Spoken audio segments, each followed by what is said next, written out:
El camino de tierra embarrado se extendía por kilómetros bajo una llovizna que teñía el cielo de gris. La camioneta traqueteaba, salpicando lodo sobre las ramas retorcidas de eucaliptos. Dentro del vehículo, Julia apretaba el volante con los nudillos blancos, sintiendo el peso de cada recuerdo de su hermano desaparecido hacía 3 años. Para ella, esta expedición era más que una investigación. Era la última esperanza de entender el pasado que desgarraba sus noches. Marcos, al volante, mantenía la radio en estática baja para no enfrentar la mirada de Julia. Su escepticismo, forjado en años como periodista de investigación, cedía poco a poco a una inquietud inexplicable. Desde niño lo habían perseguido pesadillas con sombras sin rostro, pero jamás lo había confesado. Ahora, cada trueno lo hacía voltear al retrovisor, convencido de que algo o alguien los observaba a lo lejos. Cuando al fin divisaron el caserón de piedra reseca, el aire cambió de golpe. El olor a humedad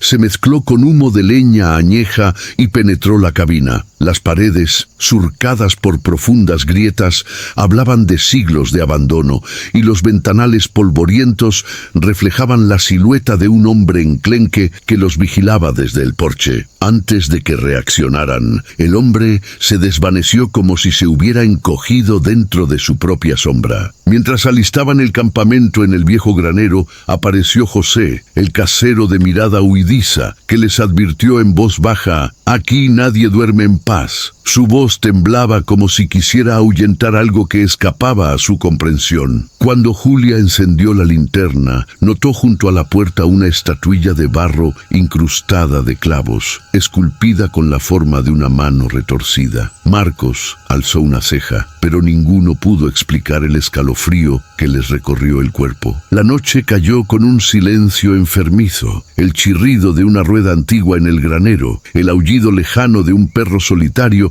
y el golpeteo rítmico de ramas contra el techo componían una sinfonía macabra. Julia susurró que investigarían el sótano a la mañana, pero a medida que el viento apagaba las velas estratégicamente colocadas, ambos sintieron una presencia inmóvil observándolos con atención mortal. Al romper la mañana, un viento gélido azotó el granero y extinguió las últimas velas. Julia alzó la linterna y notó lo espeso que pesaba el aire en sus pulmones. Mientras avanzaban entre los fardos de heno húmedo, Marcos se dio cuenta de que el radio portátil, que él mismo había cargado religiosamente, emitía estática intercalada con un murmullo indistinto. Alguien susurraba el nombre de Julia en un latín arrastrado, como si ya supiera más de su vida que ella misma. La atmósfera se volvió tan densa que cada paso resonaba como presagio de algo terrible. En un rincón oscuro, una pequeña puerta de madera que antes parecía tragada por la sombra estaba entreabierta, revelando un cuarto cerrado desde el interior. Al empujarla, hallaron un baúl de metal corroído. Cuando Julia levantó la tapa, descubrió un mechón de cabello grisáceo y un pergamino con el símbolo del culto, 2 cuernos grabados en círculo. Un escalofrío le recorrió la espina. Reconoció ese símbolo de las pesadillas que había tenido desde la infancia, cuando su hermano desapareció. Marcos, tembloroso, acercó su teléfono para grabar el pergamino, pero la pantalla parpadeó con imágenes fugaces. El rostro pálido de alguien atrapado tras rejas de hierro. Parpadeó y todo volvió al silencio, sin grabación, sin pruebas. La frustración le golpeó el escepticismo. Aquello no podía estar sucediendo de verdad. Decidieron dirigirse al establo, en busca de José para pedir explicaciones. En el trayecto, recuerdos invadieron sus mentes. Julia vio el reflejo de su hermano entre maderas rotas. Marcos percibió el olor a azufre de sus pesadillas más antiguas. Al entrar, se toparon con una escena atroz. Una cabra degollada, su sangre formando ante ellos el mismo símbolo del pergamino en el suelo de tierra batida. José apareció sin aviso, con los ojos desorbitados. Murmuró algo sobre ofrendas atrasadas y huyó hacia la casa, dejándolos con el animal tendido. Entonces estalló una risa femenina que desgarró el aire, dejando claro que el verdadero peligro apenas comenzaba. En el pasillo principal del caserón, el aire se volvió más denso, como si cada piedra respirara una historia corrupta. Julia, con el corazón acelerado, recordó los sueños en que su hermano la llamaba con suspiros de dolor. Aquella angustia renovó su determinación: descubrir la verdad a cualquier costo. Marcos sentía el choque entre su pragmatismo periodístico y una atracción mórbida por lo desconocido. El latido en sus oídos no era solo adrenalina, sino el presagio de que estaban siendo seguidos. En la biblioteca abandonada hallaron estantes tumbados y libros enmohecidos. El olor a cera quemada se mezclaba con un hedor a óxido. Detrás de una estantería sucia, Julia descubrió una palanca oculta. Al accionarla, un panel de madera se deslizó, dejando al descubierto una escalera en espiral que descendía al subsuelo. La luz temblorosa de la linterna dejó ver paredes tachonadas de símbolos que parecían latir en rojo escarlata. Encontraron un frasco con un líquido amarillento rotulado Sancte Crucis y fechado en 1923, restos de huesos dispuestos en estrella invertida, manchados por un polvo blanco que brillaba bajo la luz, y el eco apagado de cadenas arrastrándose sin ninguna reja a la vista. Al llegar al pie de la escalera, una voz femenina susurró el nombre de Marcos, jadeante y distante, como si brotara de la misma piedra. Él tambaleó y tropezó con algo blando en el suelo, una muñeca de porcelana sin un ojo, con el mismo símbolo maligno grabado. Julia alargó la mano para ayudarlo, pero al rozar la muñeca sonó un clic seco. La puerta tras ellos se cerró de golpe, y al encender la linterna, la luz falló, hundiéndolos en tinieblas palpitantes. En el sótano, el aire se volvió plomo cuando la linterna de Julia osciló y cayó, esparciendo chispas sobre el frío suelo de piedra. Marcos sintió un roce en su nuca, como uñas ocultas en la oscuridad, y un susurro gutural murmuró su nombre en latín y español. Cada latido resonaba en las húmedas paredes, mientras una silueta encapuchada emergía, alta, vestida con un manto raído manchado de tierra. Julia quiso huir, pero recordó a su hermano y alzó el crucifijo que llevaba en el bolsillo, las manos temblando. La figura se detuvo a unos metros y un hedor a carne podrida inundó el aire. Marcos, presa del pavor, levantó la cámara para capturar la escena, pero el visor mostró un rostro retorcido, sin brillo en los ojos, que sonrió torcido. Un crujido seco. La entidad lanzó la linterna y lo sumió en penumbra total. Entonces José apareció gateando entre los escombros, los ojos blancos como mármol,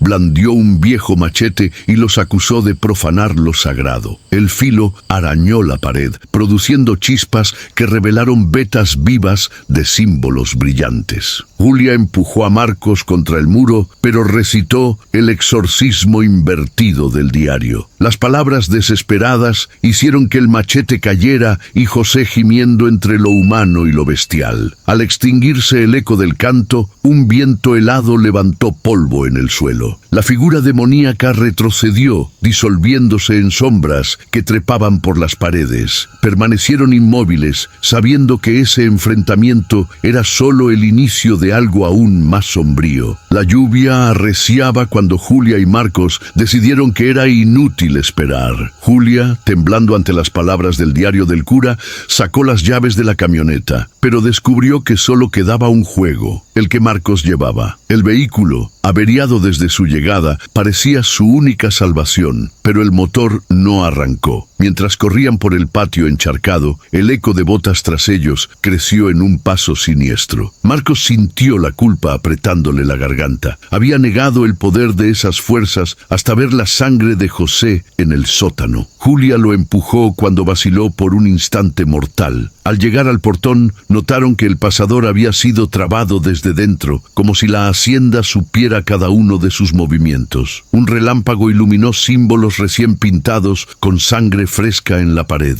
Un viento apagó la linterna de Marcos y en la oscuridad emergió José con ojos vidriosos y el machete en mano. Murmuró: «No volveré a entrar hasta que el sacrificio esté completo». Con el corazón a mil, Julia lo arrastró hacia un costado mientras Marcos intentaba arrancar el coche. Las puertas se cerraron solas, aprisionándolos en círculo bajo antorchas negras que chispeaban. La furia dio a Julia la fuerza para alzar el crucifijo y un viento cortante apagó las llamas. El motor ronroneó, pero apenas pisó el acelerador. Escucharon cadenas arrastrarse en las sombras. El culto no los dejaría ir. Incapaces de huir, regresaron al caserón bajo un cielo cargado de nubes. El vestíbulo, cubierto por una alfombra raída, ocultaba un aljibe secreto al levantarla. La escalera de piedra que lo descendía los condujo a un laberinto de túneles donde antiguos murales de ceremonias sangrientas cubrían las paredes. En el centro de una cripta subterránea, un púlpito resistía el paso del tiempo, rodeado de cráneos dispuestos en círculo invertido. Sobre ellos, un arcón de roble con runas grabadas. Al abrirlo hallaron un contrato de piel humana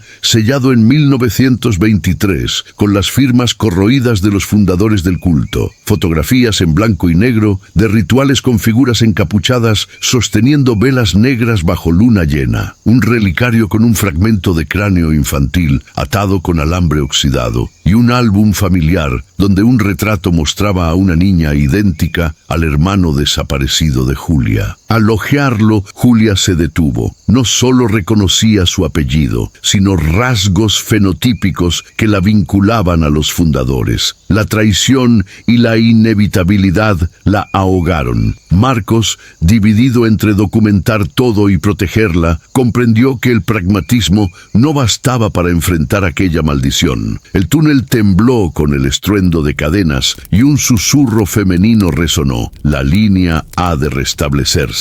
Risas infantiles lo acompañaron, revelando que ese lugar no solo guardaba reliquias, sino una llama demoníaca que clamaba por su antiguo pacto. Un rugido profundo retumbó en las paredes. Julia apretó la linterna, la frente empapada en sudor, mientras Marcos veía sombras retorcerse tras la luz. Cada paso hacía vibrar la tierra, y el crujir de huesos suelto parecía advertirles que algo acechaba bajo la roca. Marcos intentó mantener la cordura, pero creía oír al hermano de Julia llamarlo al auxilio. Sus dedos sucumbieron al frío, como si uñas invisibles los arañaran. Julia entendió que cada mención al hermano alimentaba a la entidad, haciéndola más densa. Al final del corredor hallaron una puerta de hierro ceñida por cadenas antiguas. Cuando Julia posó la mano en la fría aldaba, una luz púrpura surgió, revelando siluetas espectrales, víctimas del culto atrapadas entre este mundo y el infierno. Marcos avanzó hipnotizado, sin notar que sus botas se hundían en un líquido maloliente. Julia lo detuvo, pero fue demasiado tarde. La entidad que habitaba en él lanzó un grito y su voz se unió a un coro demoníaco. El túnel tembló y gotas de un líquido rojo salpicaron sus rostros. En un charco vio su reflejo, ojos negros y cabello ondeando como si estuviera sumergido. Desesperada, Julia recitó fragmentos del diario del cura, buscando luz en las runas. Las inscripciones brillaron en verde enfermizo, manteniendo a raya a los espectros, pero no a la posesión de Marcos. Cada palabra retumbaba en su mente. Marcos luchaba contra un frío interno que entumecía su ser. José, de rodillas, alzó el machete y murmuró: «Exigen el sacrificio final». La palabra cayó como un peso que debilitó a Julia. Habían tocado fondo sin esperanza aparente. La cripta vibraba como si albergara 1000 almas y cada latido sonaba como el último suspiro de redención. En ese silencio atroz, la puerta se desintegró en polvo, revelando un corredor iluminado por antorchas negras. No era salida, sino camino al sacrificio. Al final, vieron figuras encapuchadas. Su desespero enero apenas comenzaba. El salón principal se bañaba en luz carmesí que emanaba del altar de piedra hendida, donde el contrato demoníaco yacía abierto sobre huesos pulidos. Julia tragó saliva, el crucifijo ardiendo en su palma. Marcos, al lado, dejó caer la cámara mientras enfrentaba el vacío en busca de valor. En los rincones, figuras encapuchadas observaban en silencio, esperando el sacrificio final. El líder del culto alzó una daga con runas palpitantes. El suelo tembló, y de la grieta emergió la criatura Onzalobisomno, ojos naranja ígneos y garras de sombra. Un rugido taladró el aire. Julia avanzó recitando el exorcismo invertido, cada sílaba vibrando en el mármol frío. Marcos, pese al terror, corrió a los rollos de pergamino.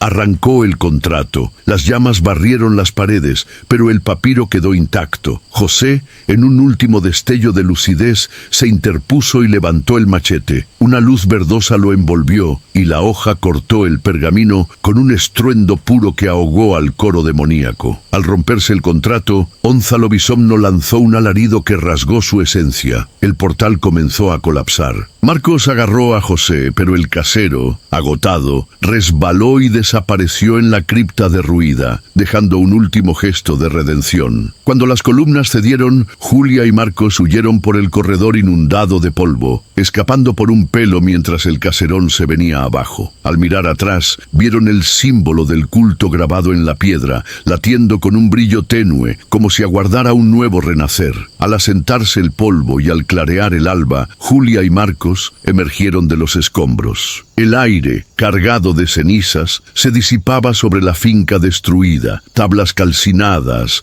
símbolos trazados en la tierra y el eco de un cántico interrumpido. Julia apretó el crucifijo contra el pecho, sintiendo culpa y esperanza en cada latido. Marcos, pálido, fotografiaba el rastro de destrucción, convencido de que documentar el horror era la única forma de preservarlo del olvido. Días después, Julia regresó a la ciudad para declarar ante la policía, pero sabía que ninguna explicación humana bastaría. En casa, cada sombra proyectada por la lámpara parecía cobrar vida. Por las noches, sueños con su hermano la llamaban a corredores oscuros y cámaras empapadas de sangre. Reprogramaba citas con el psiquiatra y devoraba el diario del cura, buscando un antídoto contra la locura creciente. Marcos publicó un reportaje detallado con símbolos, fotos y testimonios, pero la recepción osciló entre incredulidad y morbo. Al volver de una charla sobre fenómenos paranormales, encontró a Julia frente a un espejo antiguo, el símbolo del culto marcando su muñeca. En su rostro, iluminado por el reflejo vacilante, se leía el horror de quien descubre que el mal no murió con las ruinas. Al crepitar las velas y el viento arrastrar las últimas cenizas, Julia comprendió que la presencia demoníaca nunca se extingue, solo aguarda la próxima chispa para renacer. Los portones de hierro crujen como muelas oxidadas cuando Mariana los empuja por primera vez, revelando la imponente fachada de la escuela Saint Amelia. Ladrillos ennegrecidos por la humedad se alinean bajo altos ventanales, algunos con vidrios agrietados que reflejan la luz pálida del atardecer. Un viento húmedo trae consigo el olor a moho y pintura desconchada, penetrando en los pulmones de quien se atreva a cruzar el patio central de piedras gastadas. Los pasillos, anchos con techos ornamentados de madera, guardan un silencio sepulcral interrumpido solo por el eco de pasos lejanos. En una de las paredes, un antiguo blasón muestra una corona rajada por un golpe aún sin explicación. Carteles descoloridos promocionan bailes de décadas atrás y recuerdan reglamentos tan severos que los alumnos susurraban con temor de llamar la atención de la dirección. Los tres amigos llegan juntos, pero sus motivaciones divergen. Mariana, recién transferida, busca huir de la monotonía de su ciudad natal y demostrar que es capaz de enfrentar cualquier reto. Anhela aceptación, aunque oculta la nostalgia por una hermana enferma. Lucas, apasionado por las historias de terror, ve en la escuela la oportunidad de grabar un documental amateur que lo haga famoso en el canal que mantiene con sus compañeros. Siente el peso de expectativas familiares que minimizan su faceta creativa. Clara, víctima de acoso en su antigua escuela, llega recelosa de relacionarse. Prefiere observar a distancia y defenderse con sarcasmo, guardando el secreto de haber visto sombras en su propia habitación. Mientras exploran el ala administrativa, hallan una puerta cerrada con llave donde está escrito, con pintura vieja, «No perturben el pasado». Allí, un mueble tallado con símbolos incomprensibles emana una leve vibración como si latiera. Mariana toca el tallado y siente un escalofrío recorrerle la espalda, mientras Lucas graba todo con su cámara portátil. Clara, por su parte, intuye que esa sala encierra la clave de un secreto prohibido. El timbre escolar, atascado, repica una nota aguda de forma aleatoria, haciendo que las luces parpadeen. Cada crujido de la madera parece susurrar un nombre olvidado. Al salir del primer pasillo,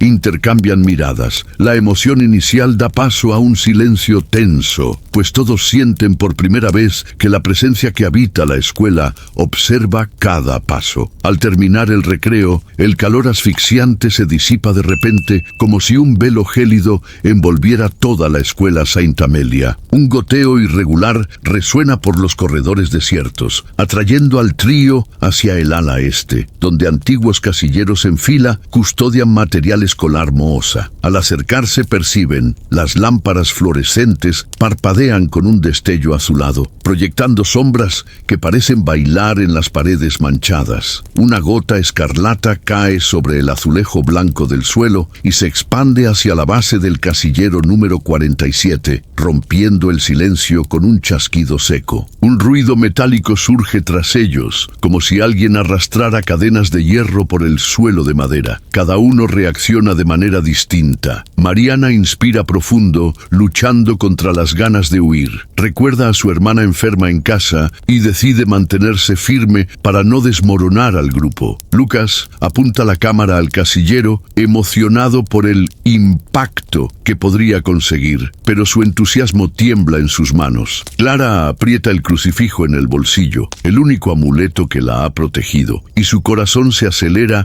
al imaginar la entidad que podría acecharlos. Cuando Lucas, movido por la curiosidad, abre la puerta del casillero, encuentra prateleiras vacías, salvo un libro infantil extremadamente desgastado cuyas páginas han sido recortadas en forma de lágrimas. En su interior, un billete escrito con grafito antiguo reza: «Ella llora lo que es nuestro». Un olor metálico de sangre fresca asciende de la abertura, haciendo que Clara retroceda presa del pánico. De pronto, el corredor se alarga. El eco de sus pasos suena distante y el goteo se convierte en un susurro que recorre el aire. Elisa. Comprenden que no investigan solo un ruido. Han despertado algo hambriento de secretos. La atmósfera en la biblioteca se densifica cuando los tres se reúnen alrededor del diario cerrado, ahora abierto con una llave oxidada hallada en el casillero. El olor a papel antiguo se mezcla con el aroma metálico que aún flota en el aire y el silencio parece pesar sobre sus hombros. Mientras hojean las páginas gastadas, Mariana descubre una ilustración hecha a mano de Elisa, con los ojos tachados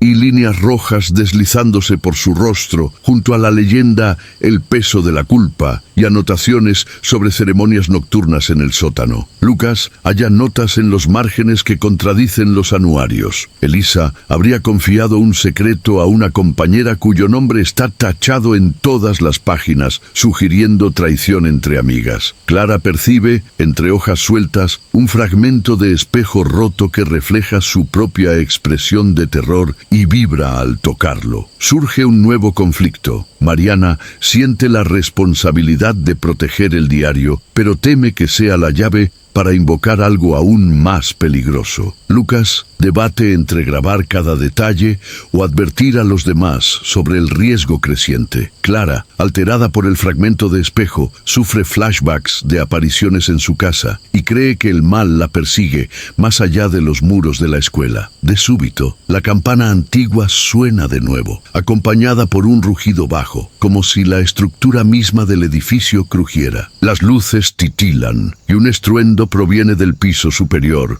provocando que los libros en las estanterías caigan en cascada, revelando pasadizos ocultos. Del vano aparece una escalera estrecha que desciende en espiral hacia el subsuelo, el lugar donde, según el diario, la verdad sobre Elisa fue enterrada. La escalera en espiral desemboca en un pasillo húmedo y claustrofóbico, con olor a tierra removida y moho. Las linternas parpadean, proyectando sombras que se contorsionan en las paredes agrietadas. Mariana siente el peso de la culpa latir en su pecho. Cada respiración le susurra que ella fue quien destrancó el diario. Al llegar a una puerta de hierro corroído, un viento gélido se escapa por fisuras invisibles. Lucas alza la cámara para capturar el instante en que la tranca cede con un estruendo metálico. Tras la puerta, hallan un salón de clases abandonado en el sótano, pupitres partidos, pizarras rayadas y rastros rojos que descienden desde el techo formando charcos en el suelo de cemento. De repente, emerge un sollozo ahogado desde el fondo de la sala. Clara identifica la voz de una niña y al avanzar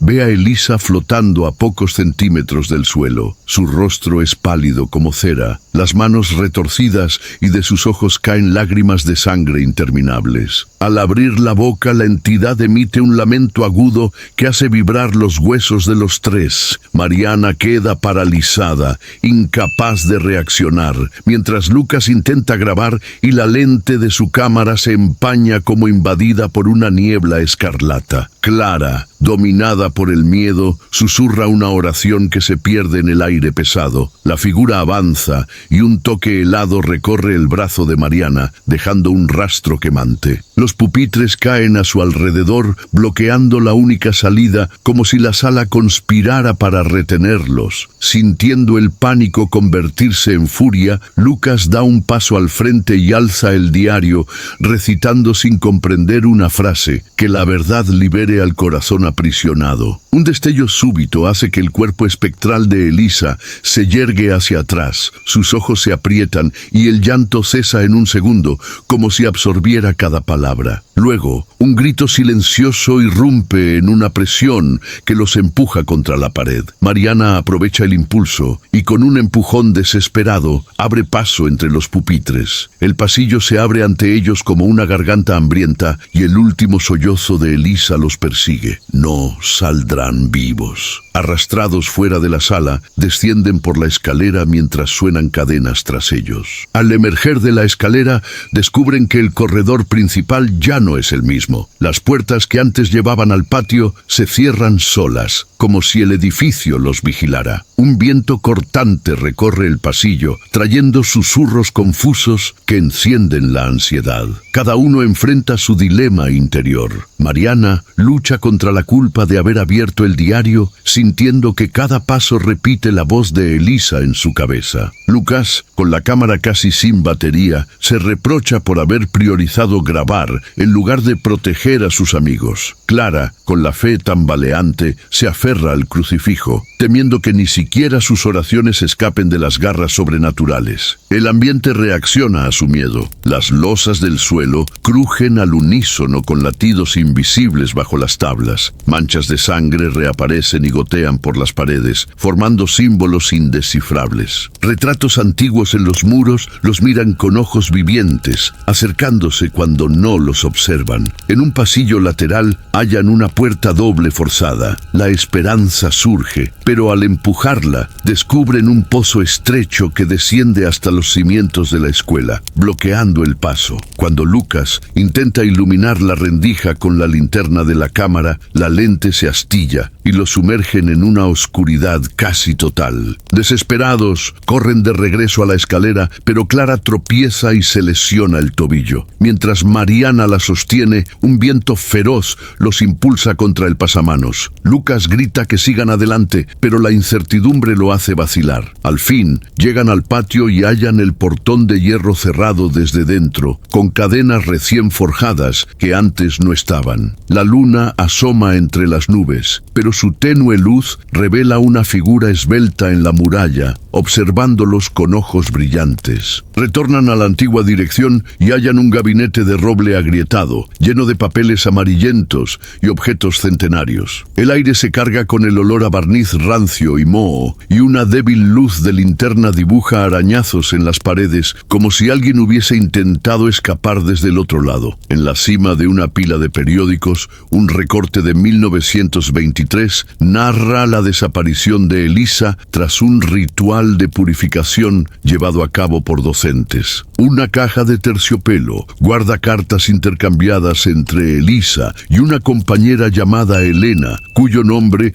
aparece raspado hasta quedar ilegible. Entre cada carta, fotografías sepia muestran a Elisa sonriendo junto a estudiantes. En una de ellas aparece una joven idéntica a Mariana, con el mismo broche que su abuela lleva aún colgado. Al hojear los documentos, surgen motivaciones ocultas que atan a cada uno a la tragedia. Mariana descubre que su abuela fue alumna destacada en Santa Amelia y quizá testigo silente del destino de Elisa. Siente que ahora hereda culpa y responsabilidad. Clara encuentra su propio apellido en la lista de estudiantes de 1924. Su familia formó parte de la directiva que avaló el ritual. La traición ancestral explota en su pecho. Lucas halla en una cinta de 1978 una grabación amateur donde Elisa está atada a un pizarrón, sollozando sangre. Comprende que su obsesión por documentar lo paranormal la invocó más de una vez. En un silencio tenso, una puerta cruje y el diario de Elisa resbala de las manos de Mariana, abriéndose en la página que describe el símbolo grabado bajo el patio, un pentagrama invertido marcado con nombres como Elisa Duarte y las iniciales de Elena. Un furor helado recorre al trío al darse cuenta de que el pasado no está enterrado. Late bajo cada piedra de la escuela. La escuela Santa Amelia parece ahora un organismo vivo de energía maligna. Cada rincón se torna hostil y el tiempo se pliega contra quienes se atreven a quedarse. El ambiente se distorsiona, los pasillos se contraen y se extienden como látigos de sombra, dificultando la huida. Susurros en coro recorren las paredes, cubiertas de símbolos rojos que chorrean como sangre fresca. Las lámparas fluorescentes parpadean en ritmos erráticos, proyectando siluetas que se agitan en reflejos de vidrio roto. La temperatura cae en bolsadas gélidas, congelando la piel y nublando la vista. Cada uno enfrenta sus demonios interiores. Mariana sufre visiones de su hermana enferma, transformada en la figura espectral de Elisa, mezclando ternura y crueldad. Lucas, obsesionado con documentar, se hiere el tobillo al tropezar con algo invisible y al mirar la cámara ve su rostro deformado por una risa espectral. Clara, dolorida por el tobillo maltrecho, escucha a su madre llamarla con tono severo, reprochando su decisión de exponerse a la maldición ancestral. De pronto, el suelo cede bajo los pies de Mariana y ella casi cae en un pozo lleno de huesos antiguos. Clara la salva, pero su amistad se tensa cuando Mariana admite sentir un extraño alivio al ser engullida, revelando un miedo inconsciente a enfrentar sus culpas. Reunidos en la antigua sala de química, hallan mesas volteadas y peceras estalladas, con líquidos rojos mezclándose en charcos que desprenden vapores mareantes. En el centro, un pentagrama formado con fragmentos de espejo refleja el rostro de Elisa en un primer plano perturbador. A su alrededor, susurros entonan al unísono. Ella regresa por lo que le arrancaron. Cuando Clara intenta romper el símbolo, una fuerza invisible arrastra su pie, causándole un corte profundo que esparce sangre sobre la cerámica. El líquido rojo contornea el pentagrama pentagrama y toma forma de silueta infantil que con un salto arremete contra ellos. Lucas grita que huyan, pero las puertas de roble se cierran de golpe, encadenando el pasillo. En un último destello de lucidez, Mariana levanta el diario de Elisa y recita un pasaje sobre liberar el círculo de deudas de sangre. La pared tras ellos explota en polvo de yeso, revelando un túnel inundado de oscuridad donde ecos de voces antiguas claman venganza. Los corredores de Sentamelia se han convertido en un laberinto de sombras hambrientas. Cada paso choca contra paredes que se estrechan, oprimiendo el pecho de Mariana hasta sofocarla. Voces familiares, su hermana enferma, la madre de Clara, el padre de Lucas, se confunden con el eco siniestro de Elisa, enloqueciéndolos sobre lo real. Mariana cae de rodillas, consumida por la culpa que arde como brasa viva. Ve destellos de su hermana en la cama llamándola y siente que ha fallado 2 veces. Lucas, con lágrimas mezcladas en la suciedad, intenta encender la cámara, mas la lente está cubierta de sangre seca. Su esperanza de documentar la verdad se rompe en un nudo de frustración. Clara, el tobillo en llamas, reprime un grito al recordar las cartas familiares que proponían expulsar a Elisa. Cada recuerdo la hiere con la traición de sus antepasados. El aire se enfría y el tintinear de cadenas anuncia lo que se acerca. Las luces titilan y en un corredor de puertas entreabiertas ven reflejos distorsionados de sí mismos. Rostros fracturados, bocas retorcidas en gritos silenciosos. No hay escape. Las paredes retroceden. El techo cruje con estridencia y sus rodillas flaquean como si la propia escuela quisiera aplastarlos. En un último suspiro colectivo, comprenden que la esperanza se ha agotado. El llanto sanguinolento de Elisa resuena triunfante por todo el edificio. Mariana, Lucas y Clara se reúnen finalmente en la antigua capilla de la escuela, donde vitrales rotos dejan que la luz lunar pinte manchas rojas en el suelo de piedra. El aire huele a velas apagadas y promesas quebradas. En el centro, un círculo de cenizas rodeado de símbolos trazados con clavos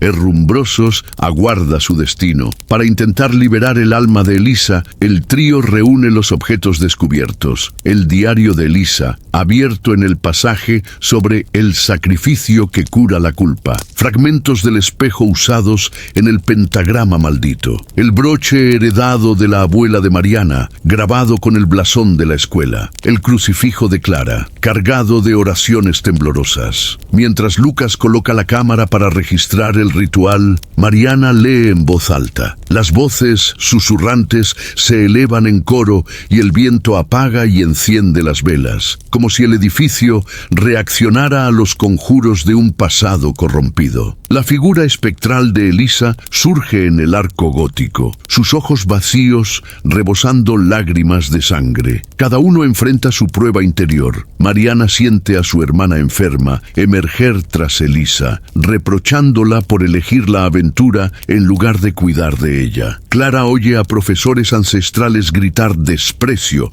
recordándole la culpa de su linaje. Lucas ve su ambición destrozarse cuando la cámara cae y la lente agrietada refleja su propio miedo. En un acto de coraje, Clara arroja el crucifijo al círculo. Mariana rompe el espejo sobre el broche y Lucas deja caer una gota de su propia sangre en la ceniza del diario. Un resplandor envuelve la capilla y el lamento de Elisa se desvanece en un suspiro de alivio, transformándose en un remolino de pétalos secos. El silencio regresa, el círculo de símbolos se disuelve y las cenizas se dispersan con la brisa nocturna. Los tres, exhaustos, saben que llevan cicatrices, pero han logrado interrumpir el ciclo de dolor que empapaba los muros de Sentamelia. Al amanecer, las luces de patrullas y ambulancias iluminan la fachada de ladrillos ennegrecidos. Bomberos sellan puertas y ventanas para mantener alejados a los curiosos. Mariana, Lucas y Clara son evacuados en camillas, envueltos en mantas térmicas manchadas de sangre seca. Entre vidrios rotos y muebles destrozados, el silencio pesa como un fardo. En el gimnasio reconvertido en hospital de campaña, cada uno recibe atención posición distinta. Mariana sujeta firme el pulso, pero sus párpados se agitan al soñar con susurros de Elisa. Clara, con el tobillo enyesado, aprieta el crucifijo como su único lazo con la fe. Lucas,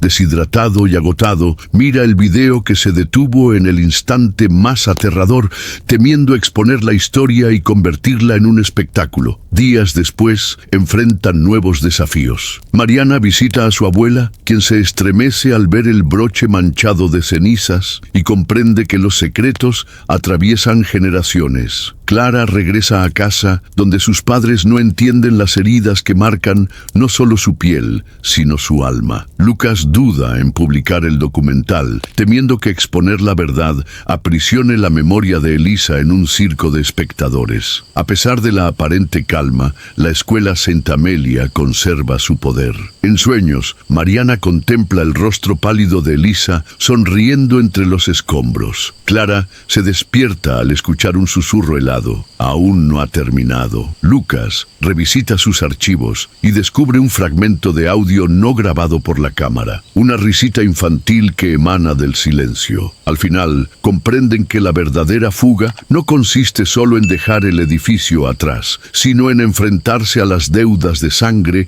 que enlazan pasado y presente. Y aunque el sol brille alto, una última gota de sangre resbala por el broche de Mariana, recordándoles que Santa Amelia nunca duerme completamente.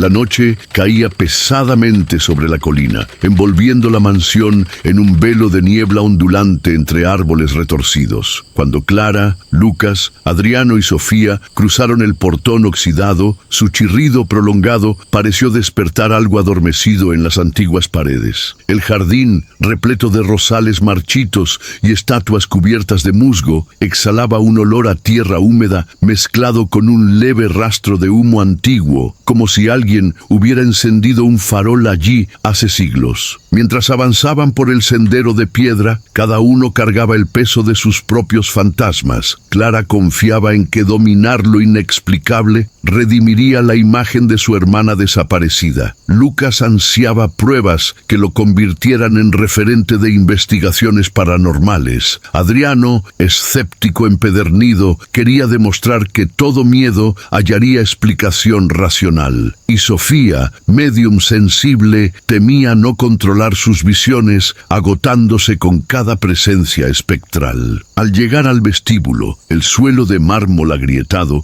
estaba cubierto por una alfombra deshilachada, cuyas huellas desnudas parecían conducirlos hacia una escalera de caracol. Los retratos severos colgaban en las paredes como testigos mudos, y un candelabro de cristal, suspendido de un hilo frágil, se mecía con un susurro que escapaba por rendijas selladas. En ese silencio opresivo, un eco de pasos inexistentes los heló. Sofía apretó el brazo de Clara al sentir un lamento ahogado llegar desde un corredor lateral, mientras Adriano, dudoso, alzó la linterna y apuntó hacia una puerta entreabierta cuyas molduras parecían derretirse en un patrón indescifrable. Al internarse por el pasillo principal, la luz de sus linternas temblaba como empujada por manos invisibles. Frente a ellos, una puerta entreabierta exhalaba un soplo gélido con perfume de flores mustias. Lucas acercó el teléfono para grabar y primero oyó un clic lejano como de cerrojo girando, pese a que todas las cerraduras estaban intactas. Luego, un susurro sibilante recorrió los azulejos fríos. No debieron venir. La voz surgía de todas partes y, al mismo tiempo, del interior de cada uno. Sofía sintió un nudo en la garganta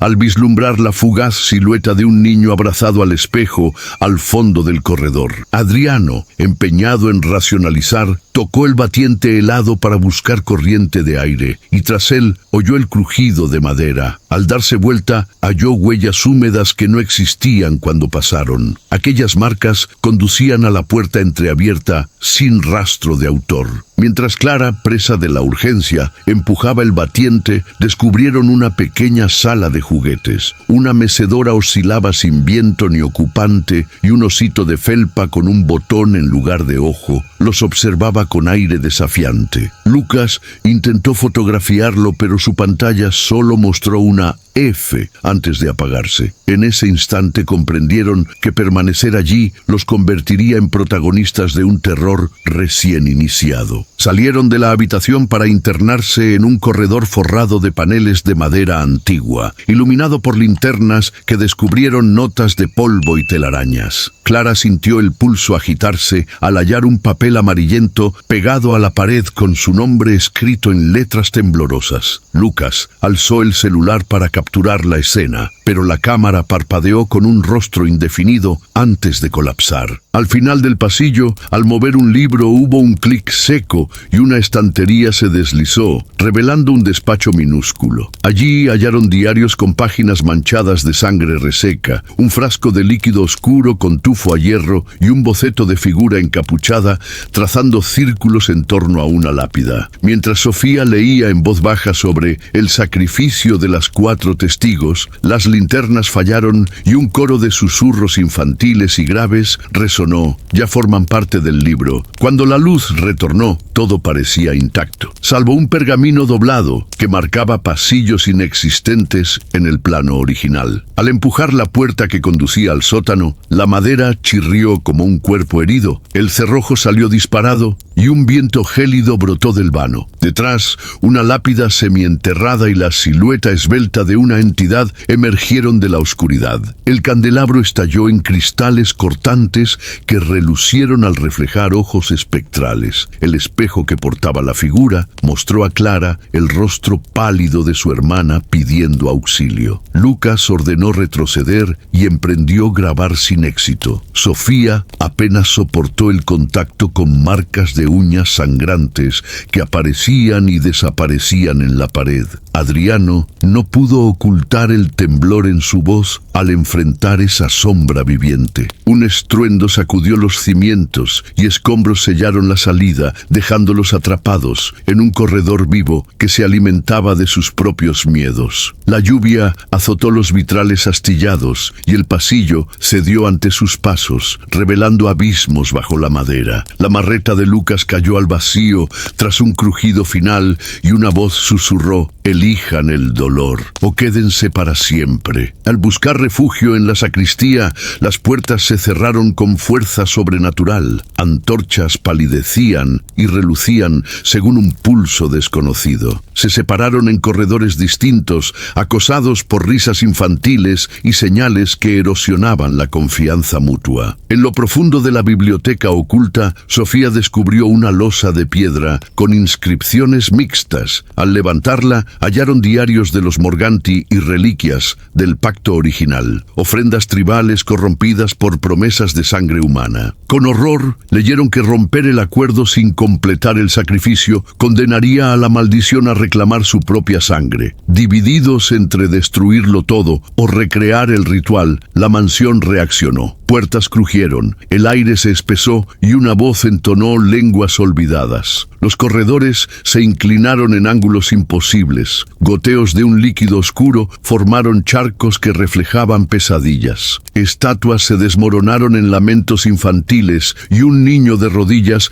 balbuceó cánticos arcanos. Un pasadizo que prometía la salida tronó bajo sus pies y Sofía quedó atrapada hasta la cintura en barro negro. Un grito desgarró el silencio mientras algo la sujetaba del tobillo. En el salón de baile, el suelo se arqueó y el techo derramó un flujo negro. Cada uno vio su propia ruina. Clara reclamó el abandono de su hermana. Lucas enfrentó su manipulación de pruebas. Adriano vio sus ecuaciones convertirse en sigilos demoníacos y Sofía, drenada, sintió cada rasguño como puñales. Al reunirse, la mansión erigió un círculo de escombros flotantes y solo confesando sus mayores culpas hallaron salida. Clara admitió haber descuidado a su hermana. Lucas dejó caer el fragmento de llave robado. Adriano rompió el frasco de líquido impuro. Sofía invocó el lamento ancestral de los Morganti. Con un estruendo de espejos rotos y un coro final, la sombra se disipó y la puerta principal se entreabrió, invitándolos a partir.